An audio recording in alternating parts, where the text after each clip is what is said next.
I'm starting with what is admittedly a pretty crappy story. So a couple in Austin, they had a big problem.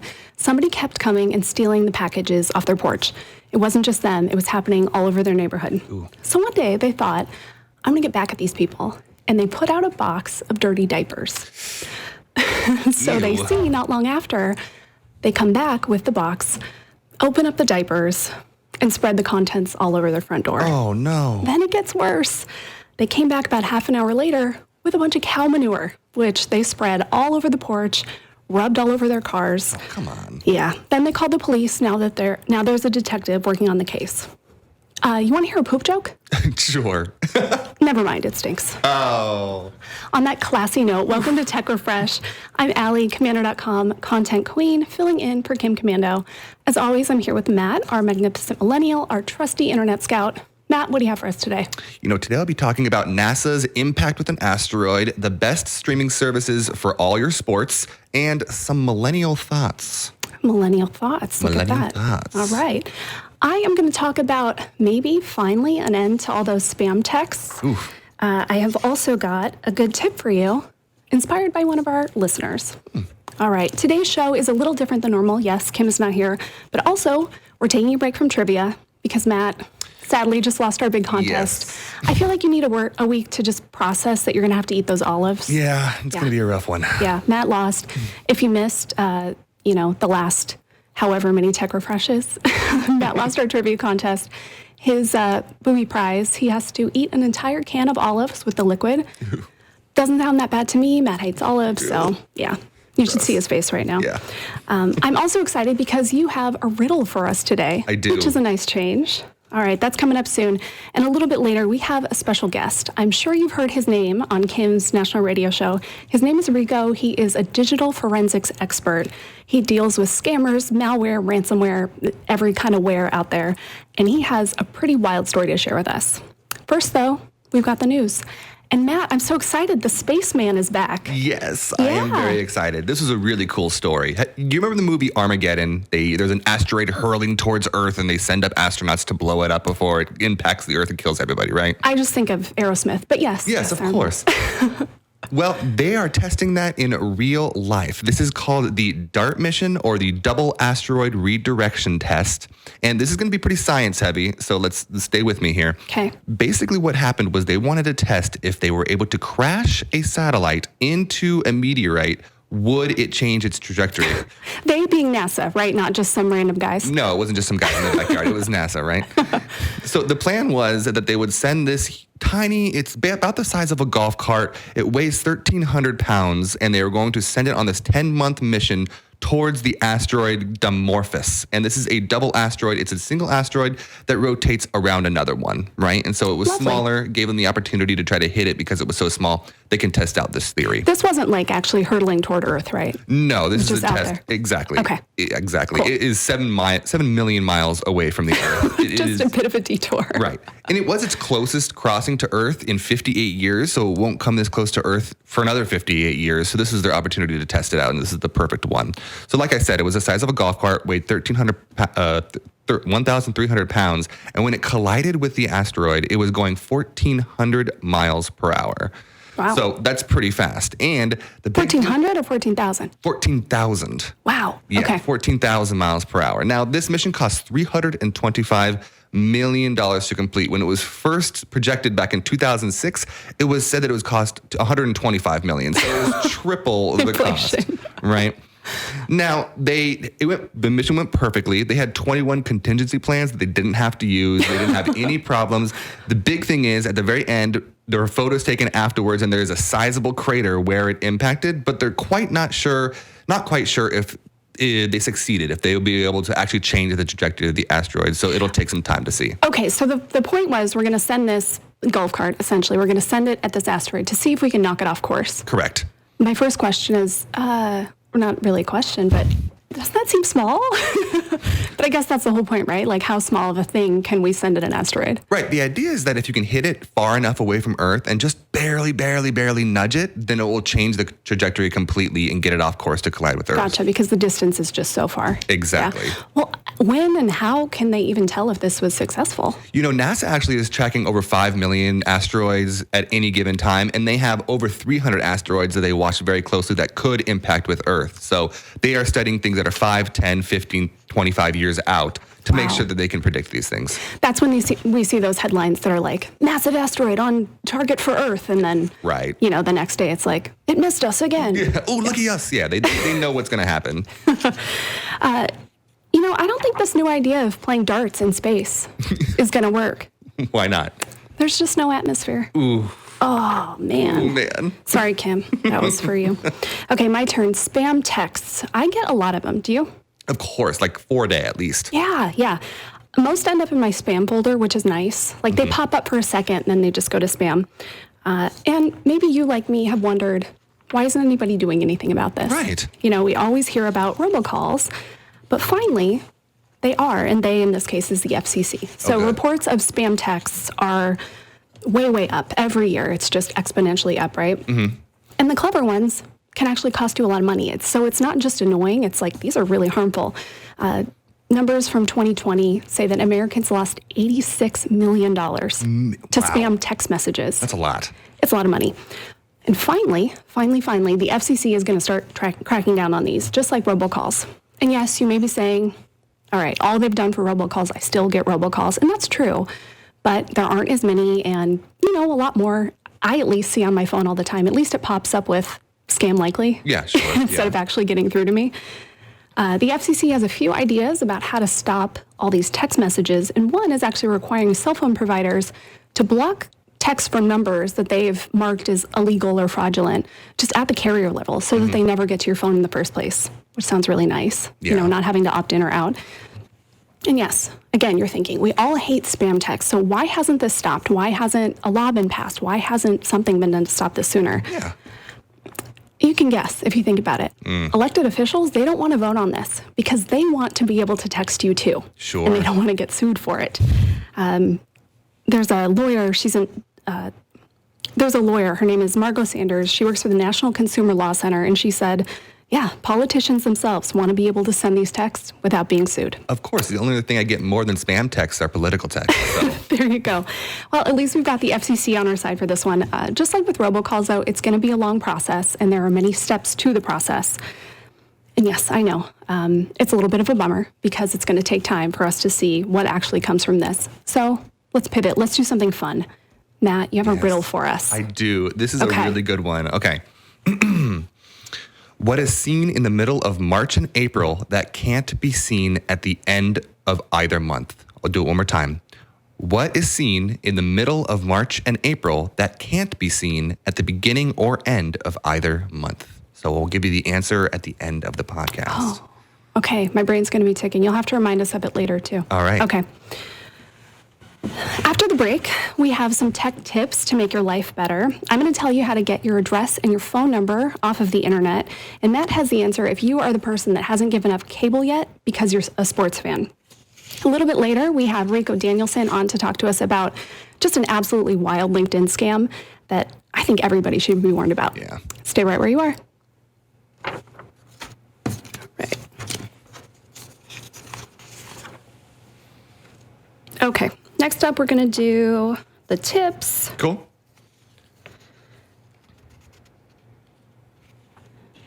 Yeah, we'll do the tips and then another break, and then after that, we'll do it'll be the Rico segment. Okay.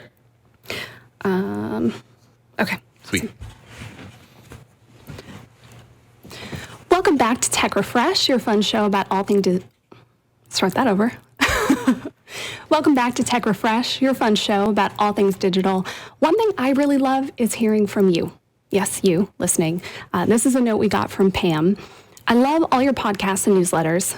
Thanks to Allie, I closed 67 tabs on my Chrome browser. Okay. Kim, I've been listening since 2007. You've taught me everything I know. Thanks for reaching out, Pam. After you sent that, so this was a tip I shared on Tech Refresh a few weeks ago, I think, about how to close all the tabs on your phone. Yeah. We think about it for our computer, but your phone. So I followed my own advice. I'm a little embarrassed. Matt, how many tabs do you think I had open this time? Oh, I'm going to go with 9. Oh, Too low? Is that too low? 115 115 on your phone? on my phone. Wow. Yeah. So I closed all those out. Good. Closing them one by one is a nightmare. So a little reminder, if you missed it, you have an Android, you can actually just say, close all my tabs to Google Assistant, and then you just push one button and they're gone, which is great. If you have an iPhone, in Safari, there's a little 3-dot menu up in the corner. You click that, and then you can click close all tabs. So if it's been a long time, if you have more than 9 tabs open, go and do that. And by the way, if you want to share something with us, you can email us at podcasts, with an S, podcasts@komando.com. Matt, your tip today is a really smart one because we hear from people all the time who say, I would give up cable, but I love basketball or I love football or, how am I going to watch my sports? Yeah, it's always been that thing that people hold on to that, everybody's moving over to streaming, but some people hold on to their cable just because they really want to keep watching sports, and there really wasn't another way to do that. Well, that has kind of changed recently, especially because this year, Amazon acquired the rights to Thursday Night Football. So now, if you have cable and you don't have Amazon Prime, you can't watch Thursday Night Football. That's the only place to watch Thursday Night Football. Oh, I didn't know it was exclusive. It is exclusive to Amazon Prime. Wow. So that's a big deal, and everybody's been saying it's going to be switching that direction in the near future. So if you're dragging your feet saying, I've been holding on to cable just because I really, really like my sports, well, there are some options for you that can help. Now, number one, like I said, Amazon Prime has Thursday Night Football. They will have that all season. I don't know how long their contract goes. I believe it goes for another 2 seasons.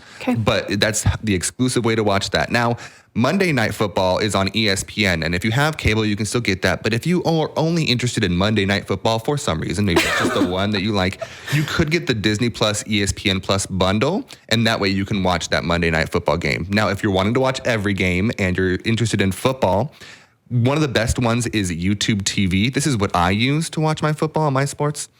They have all in-market games. So if you're a Cardinals fan or if you're a Cowboys fan, Giants fan, they will always have that game for you on YouTube TV, as well as at least 2 other games that would be on normal cable. The other big side is that they also include the NFL Red Zone, which allows you to switch between all the different games going on and watch them all at once. So that's really nice. Man, that's kind of annoying if you're a football fan to have different places to go for Thursday, Monday, and then the rest of the games. Yeah, exactly. Yeah. And, all these streaming services make it really difficult because they want to nickel and dime you. They want everybody to have 17 streaming services and it to cost buku bucks, right? Well, and YouTube TV it's pretty expensive, right? Yeah, YouTube TV starts at $65. Now, if you want to do premium stuff, it's going to go up from there, but that's the base price. Now, they say, you can get 3 months starting at $55, $10 off. But, in the end, it's $65 to pay for YouTube TV. Okay. Now, there are some other options that you could go. You do have Sling TV, but this gets even more complicated. So Sling TV has 3 different packages. One of those doesn't even include sports at all.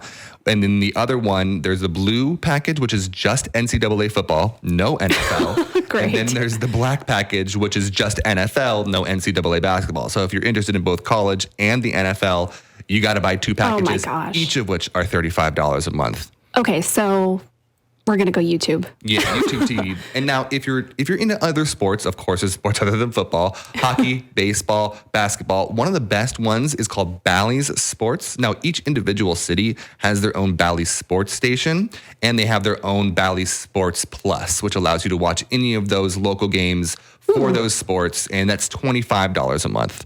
And that's not too bad if you're really into those. Now, some of them will be blacked out if they have specific contracts with a higher caliber. So like if it's going to be on Fox or it's going to be on NBC, it won't be on Bally's. And so you won't be able to stream it through those apps. Man, okay. We're going to have to get a list up on Komando.com of all the ways to watch your sports on streaming. Great. All right. I'm really excited. Hockey season is almost here. Oh, yeah. I can't wait. I'm a hockey fan. You are too. I am. Why do Canadians always beat Germans at hockey? Oh. Canadians bring their A game, and Germans bring their worst. Ooh. Oh. That's a good one with the doubleheader. Yeah, I'm really sorry. Okay, my tip today is one to actually help you keep your personal details personal. There is so much info about you floating around online, and I know that without having to Google you because it's true for all of us.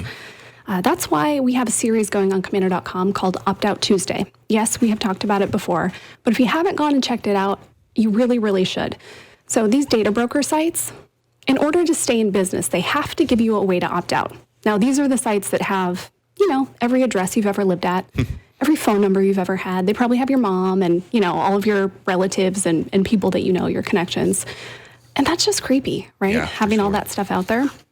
So we have this series that's been running, and every single Tuesday we put out a new article with the complete steps of how to get yourself off of one of these sites, because they make it tricky. Sometimes you have to fill out a form, you have to send an email, you have to follow up in all these different ways. There used to be one, you could only get out of it if you sent them a letter in the mail.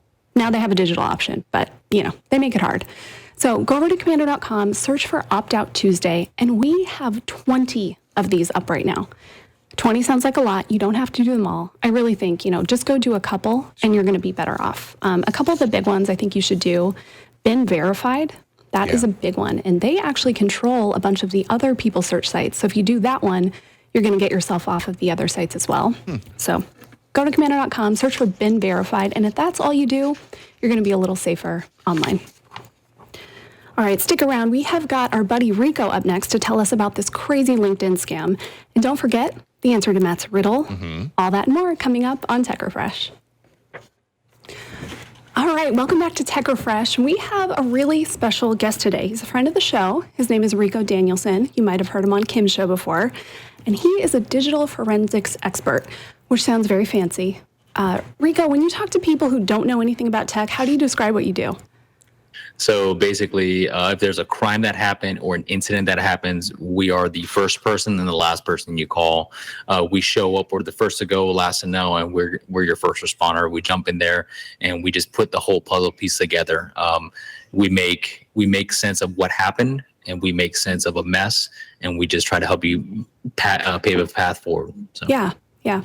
Well, so me and you were emailing back and forth when we were talking about you coming on the show, and you started to tell me about the craziest thing you've been dealing with lately. So you said LinkedIn romance scam, and immediately my brain went like, LinkedIn romance? Yes, I know job scams on LinkedIn and lots of other scams, but how did this one land on your plate?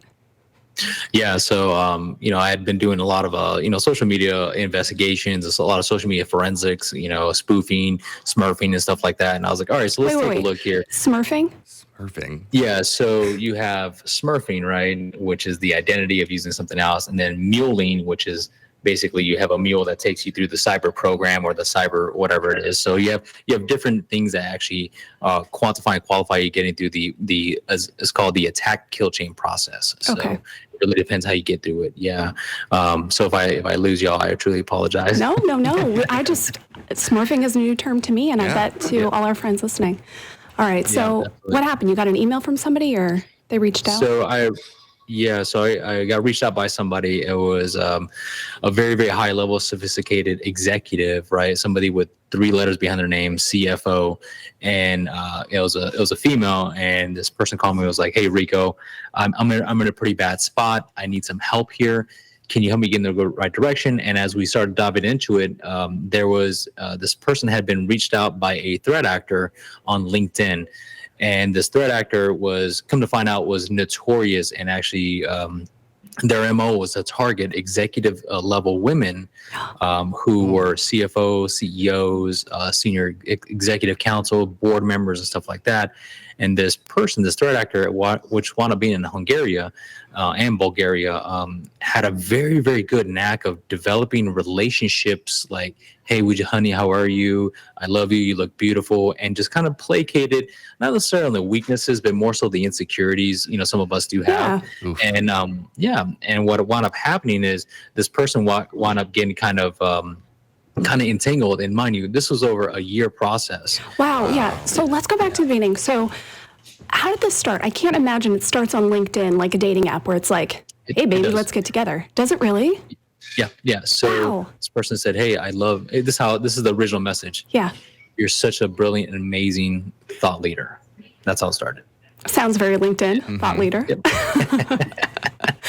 And then it was, "Hey, you are beautiful and brilliant." And then this is like just months of just compound interest, right? And then all of a sudden it was a matter of, "Hey, do you want to meet, or do you want to virtually meet?" And they were like, "No, I can't do that." And then it progressed into, hey, can I have your email?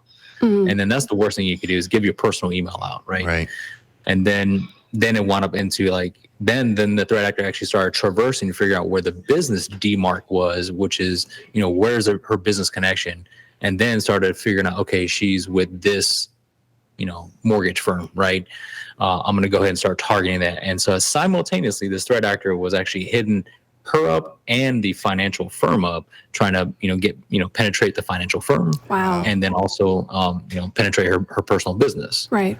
So that's how it started. Yeah. Wow. So by the time she got to you, she was in a rough place. So what was going on? Yeah. So by the time she got to me, she actually committed 2 acts of service, if you will. And I don't want to call them criminal, acts of criminology or anything like that. But unfortunately, it was, hey, can you go cash this check for me? Oh. Right? That was act number 1. Yeah. And so that's money laundering, if you will. Yeah. So unfortunately, you get caught in these check scams or whatever. And then she was being used as a mule to do prepaid vanilla credit cards to actually do some transactions and whatnot. And she thought she was doing that out of love, unfortunately. And then she got conned into sending naked photos. Oh no. Okay. And so that's when she reached out to you, like, okay, I'm in hot water here. Well, not there. At that point, the threat actor said, hey, I want you to do one more thing for me. And she said no. She's like, I want to meet you. I want to see you. And the threat actor through this diversionary tactic said, oh, I'm in Turkish jail, and sent this beautiful Turkish letter via email.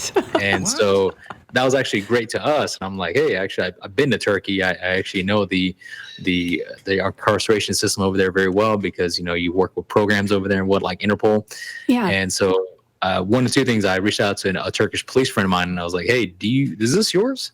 And he said, no. Look at those connections, just reaching out to Turkish police, no big deal. Yep. And then the other part was doing the forensics on the PDF itself. And, we were able to digitally pull apart these different type of pictures on the PDF, the signature block, the name. We were actually reverse engineered the name that actually was somebody's real name. It was a dead person's name in Bulgaria.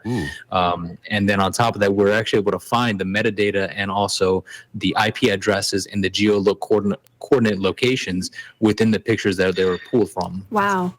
That's incredible. There's so many little clues left behind that even people doing these really sophisticated scams just don't know, right? Or they don't realize or think, yeah, this lady's never going to be able to figure it out. Right, exactly. It's quite fascinating. And then the sad part is this is not the first one, and that was not the last one. It actually happened to multiple people. Maybe 4 more, unfortunately, ladies that were targeted. We hear all the time, and we say all the time, anybody can fall for this stuff. And of course, people say, oh, not me, I never could. But I think this is a really good example where, this isn't somebody who probably gets the wool pulled over her eyes often. This is a smart, educated, successful person. And she got fooled, right? Mm-hmm. Yeah, this happens more often than not. Anywhere from sophisticated people all the way to highly educated people, all the way to people who just in a bind. And what these threat actors know, remember, threat acting and being a hacker, being a hacktivist, and just basically a bad person, this is your job. This is your job to figure out vulnerabilities and exploit those and gain it for profiteering and money. Yeah. The threat acting community in the business is a $12 billion business. That means invoicing scams, romance scams, credit card scams, Amazon scams, you name it, Medicare scams. Yeah. Yeah. Okay. So at this point, he had asked her, okay, I need you to do one more thing. And he also had kind of the ammo of having naked pictures of her. Yeah. Yeah. Yeah. And so what? She said, no, we have to meet. And then what happened next? Yeah. So after she kind of pulled the ace card, said, hey, I want to meet. I want to see you. She was actually going to fly out to Turkey and post bail. And I was like, wow, that's pretty awesome. Good for you. Right? Good for you. Some of the things was, hey, I need you. It was a really big amount. It was like, right about, a $50,000-$60,000 check. He wanted cash. He wanted her to do. If not, he was going to, and he showed her all the emails of our company, of everything. He's like, I'm going to send naked photos to all these people. Oh my gosh. And so then that's the cyber extortion, right? Now we start getting to the extortion. We start getting to the ransomware negotiation. And that's when she called me and said, hey, what do we do? And I said, well, if you don't care, then let the pictures go, and whatever happens, right? Because I dealt with another case, and the person that happened to, she actually just made fun of it, and there are naked pictures out about her about there, and she's like, it is what it is. You're gonna see him eventually. So, but this specific one, we actually wound up engaging with the threat actor. And the way you engage with the threat actor for ransomware negotiations is a very methodical process. It's a 6-part process, right? You have to understand before you even engage with them, you have to understand their tactics, their IOCs, their TTPs, indicators of compromise, like what do they use to penetrate your environment, right? And this was more so the physical element, the human element, which was a phishing, spear phishing, right? Yeah. So more susceptible. So, cybersecurity awareness, cyber awareness, and more specifically security awareness would have helped her, right? Yeah. Well, and for you can just like based on his tactics and what he's done, that gives you an idea too of how sophisticated that person is, right?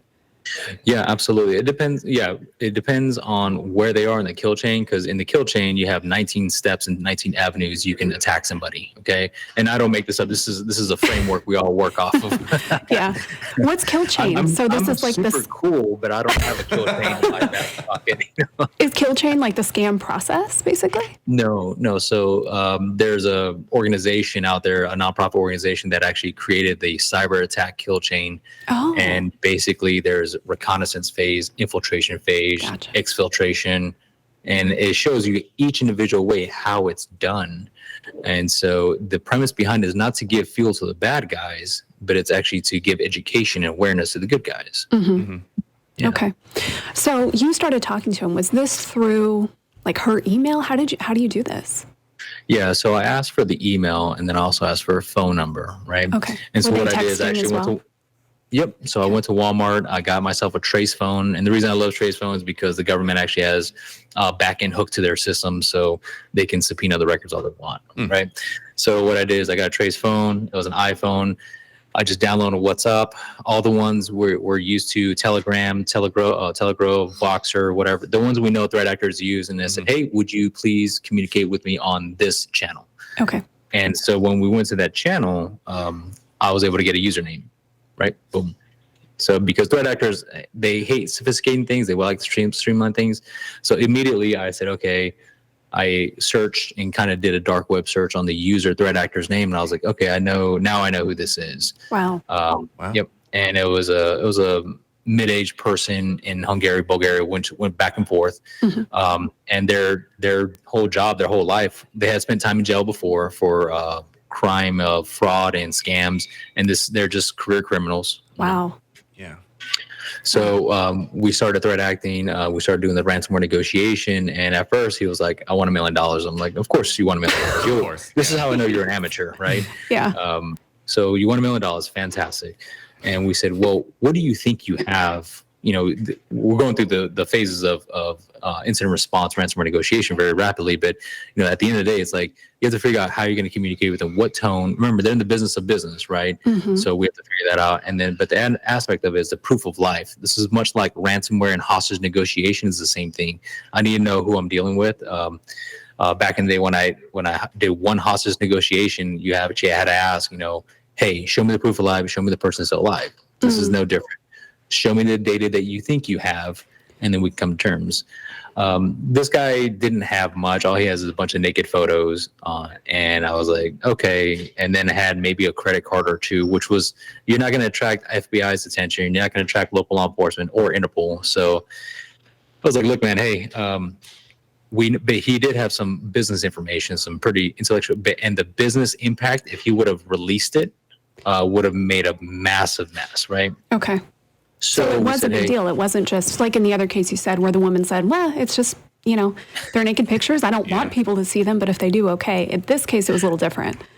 Yeah, this one was a little bit different. That one I'll tell you a funny story on. But this one was like, hey, this is my reputation. This is my husband. My husband doesn't know I'm doing this. I was like, oh no. Yeah, that was a tough one. Yeah. So the total payout was about $500,000. Wow. We negotiate down from $1 million to $100,000, and that's cash. That's not insurance covered. Wow. That's just pulling cash out and pulling it through a tumbler, and also putting it through a crypto wallet, and then another crypto wallet to break up the blockchain. Right. However, when we're following this, we actually did some blockchain forensics, and we're able to find out where it went. And at that point, we worked with the FBI and Interpol, and we're like, hey, let's go get our money. And so we did. It took us about 6 to 8 months, but because this person was involved in other major scams, like $10 million and above, they actually want to attracting the attention of federal law enforcement. So you were able to get the money back? Yeah, a portion of the money back, right? So remember, whenever it goes through a tumbler, whenever it goes to a blockchain and this wallet, that wallet, you're going to, by attritional rate, you're going to lose percentages. So we're able to roughly get about $396,000. Well, I mean, 100,000 is a lot better. It's a hard lesson. It is a huge lesson, right? At least it's not $1 million, though. Yeah. Or her entire reputation wrecked. I assume, like, how did the business ever find out about this, or was the whole point of having you on it is that they didn't have to? Right. Exactly. Yeah. Okay. Wow. So for somebody listening who's saying, Rico, I would never fall for that. Well, okay. What would you tell that person? And what do you wish this woman and, all the other people you talk to who get in situations like this, what do you wish that they knew? Yeah, just be mindful, especially on LinkedIn, Instagram, it is what it is. Facebook, it is what it is. But LinkedIn, remember, somebody has an agenda, whether it's benevolent or malevolent, right? They have an agenda, whether it's a recruiter inundating you, like, hey, I have a job for you over here, which they never get right? On top of that, they're always, or what they're trying to do is like they want you to do a speaking engagement or something like that. Just be really, really mindful. Take the extra 3 to 4 seconds to look at those hyperlinks. Where's it really coming from? There's so many free tools out there that you can take the metadata from an email and just run it through and say, okay, that is from Turkey. That's from Bali. Like, I don't do business there. Why would I accept this? Yeah. We'll talk later. I think we should gather some of these resources and we can put them up on Komando.com so that people can just know, like, hey, if I want to do a little more digging, how would I do it? Yeah, absolutely. I'm always big, especially, people who come from me from the Kim Komando show. I just happened to help somebody out a couple of days ago. Young lady in Atlanta, a very, very sweet person. She had a cyber stalker, and I was like, hey, before I even get started, I want to make sure that you have the tools, and let's go ahead and let's just work this. So I was spending about 3.5 hours a week with her for the last 6 weeks. Mind you, I didn't charge her. So I was like, hey, let's just figure this out. And unfortunately, I said, look, you're seeing the results that I'm seeing. I can't give you the results. I can't magically make them appear. Here's the best way to go. So sometimes the end result's just not fun, right? Yeah.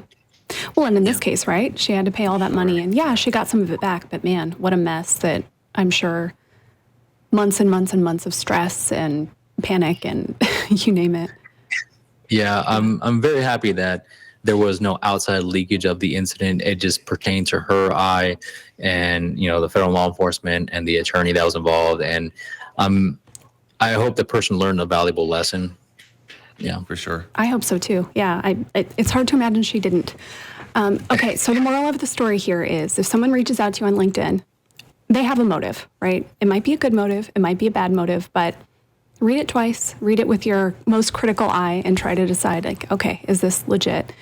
And then I guess if it turns into, you're so beautiful, that should send up your hackles. Yeah. Yeah, nobody on LinkedIn should be saying, hey, Rico, you have an amazing jiu-jitsu grab, right? Or anything like that. Right?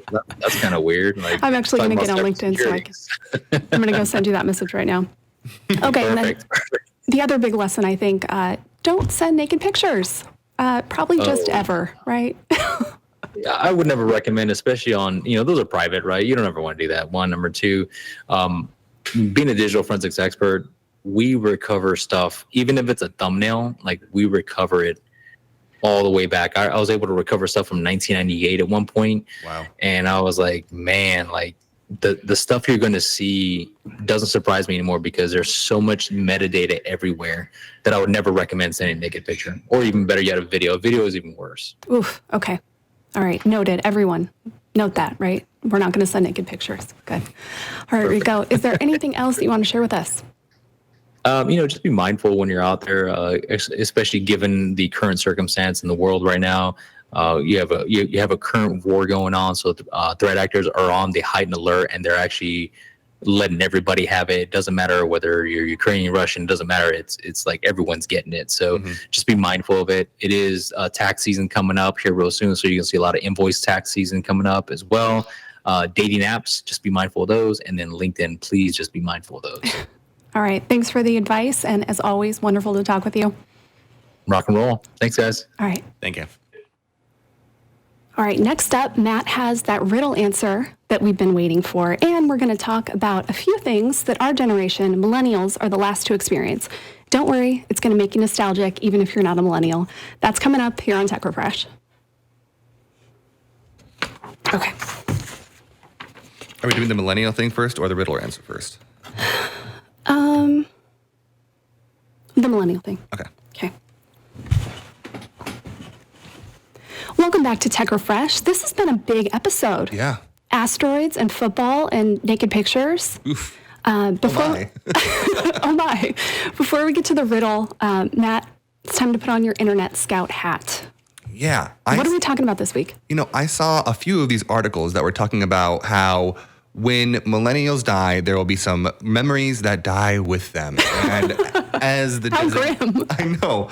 As your designated millennial, I kind of read through this and I was like, oh man, that is really true. So I wanted to go through some of these and we can talk about them. It's pretty sad. Okay.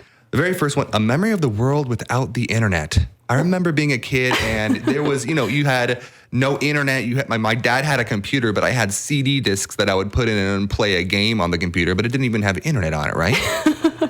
Yeah, so these are things that basically millennials are going to be the last generation, or are the last generation to have experienced these. Yeah. Yeah, so everyone listening remembers a life without internet. Yeah. Yeah, exactly. And the second is the memory of a 56K modem booting up. Do you remember that sound? Of course I remember that sound. I remember trying to sneak onto the internet after my parents would go to bed and being trying to cover it with my arms and make sure no one could hear it. They always heard it. It was nothing.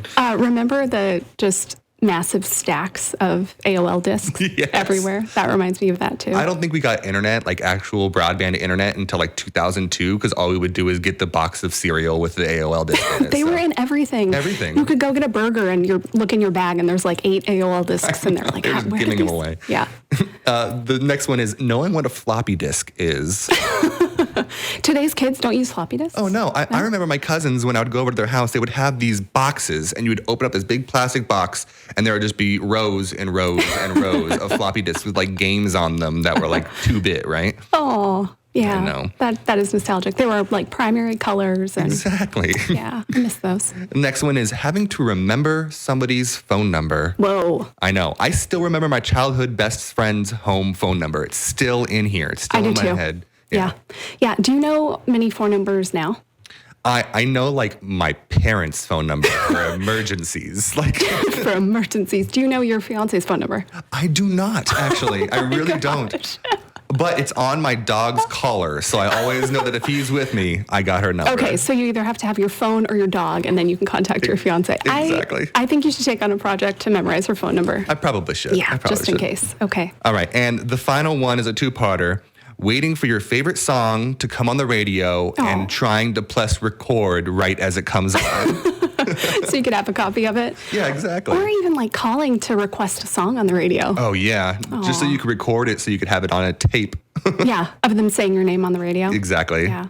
Well, we know radio is still alive and well. So you can call the radio anytime. Talk to Kim. There you go. Probably requesting a song won't get you very far, though, if you call Kim. What about... remember the feeling of getting a new stack of blank CDs to burn music onto? Burning CDs for all your friends of 6 Linkin Park songs. Yeah, I remember it going from okay, here's my tapes. Yeah. And then it was, here's my stack of CDs. Yep. And then you got that big binder. Oh yeah, right? that you kept in your car at all times, right? Sure, with all your CDs and maybe the books and stuff. Mm-hmm. And then slowly over time it became more just silver disc that you had written a name on. Mm-hmm. Exactly. Or it'd be Matt's Mega Mix, and that would be what I give to everybody. Oh, Matt's Mega Mix. Well, hopefully we're all feeling a little nostalgic now. Yeah, I know I am. Me too. See, All right, it is finally time. The riddle. Matt, okay, you got to tell one more time. I will. Okay. What is seen in the middle of March and April that can't be seen at the beginning or end of either month? The beginning of March and April. What is seen in the middle the middle. March and April that can't be seen at the beginning or end of either month? Okay. I don't think you're testing our knowledge of like agriculture or something, plants. I think it's something like 15, like the middle of the month. I'm going to go with that. It's the letter R. March, April. Very good. I thought so too. Yeah, very good. See, it's not just tech tips you can use here. You just got a riddle that you can fool everyone in your life with. Yeah. And hopefully you fooled them all, just like I got fooled. Of course, it wouldn't be Tech or Fresh if we didn't finish with a joke. So I've got a short one this week. Short and sweet. Why do ducks have feathers? Why? To cover their butt quacks. Sorry, my first story just really inspired that one. I couldn't help it. I loved it. All right, we always like to wrap up with one thing we want you to take away from the podcast. So, Matt, you go first. You know, this NASA mission was really, really cool. One of the coolest things about it is that they have the video of the satellite crashing into the planet. Yeah. So I'm going to put that up over at komando.com. Go over and check it out. It's amazing. Yeah, it's really cool. It is.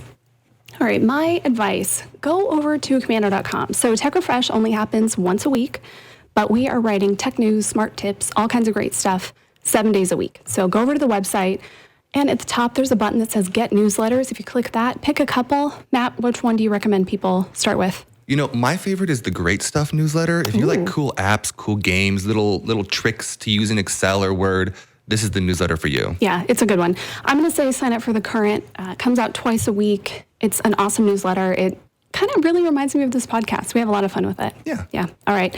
For Matt, I am Allie. Thanks for listening, and we'll see you next week.